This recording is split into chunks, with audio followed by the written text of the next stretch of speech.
days at sea, now finally docked at the port of Oakland. How long the quarantine process will take for the passengers on the Grand Princess cruise ship affected by the coronavirus. Plus, going way beyond hand washing, the restaurant in Southern California that's checking customers' temperatures right at the front door. Why some health officials say this is a good idea. And Ireland may be canceling its St. Patrick's Day festivities over COVID-19, but the largest celebration in the U.S. is still set to kick off this weekend.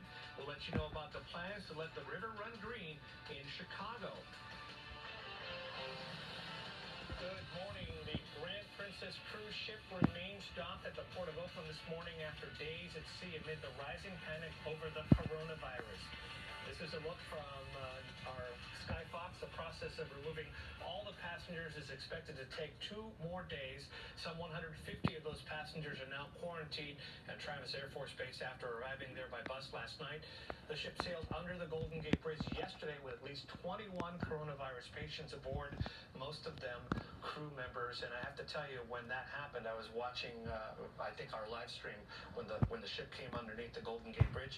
I couldn't help thinking that the whole world was watching that iconic image, the ship sailing underneath the Golden Gate Bridge. And usually that's such a joyous moment for people who are on cruises. You're going underneath an iconic bridge, entering one of the prettiest bays in the world. But it was just such a scene to see it escorted by 4 or 5 smaller vessels, but a very serious tone. Right when you turn your back, you think, I didn't miss anything. But then all of a sudden, there's new news about the coronavirus, including the Ivy League basketball tournaments, men and women's, has been canceled. So the story continues to move forward. We continue to move forward in this newscast with our team coverage of the coronavirus this morning. It includes Sarah Zenenam in the South Bay with Santa Clara County's new ban on large group gatherings. But first, let's get right over to KTVU's Allie Rasmus live there at the Grand Princess, where most people on board, Allie, still waiting to be released.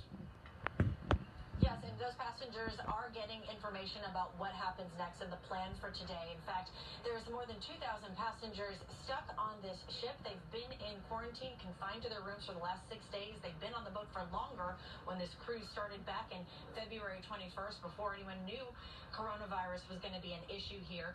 We did get a video from another passenger on board this ship, sent it to us just within the last 20 minutes. In it, you can hear officials on the Grand Princess giving instructions to passengers on how they're going to disembark and the process for today. Take a listen.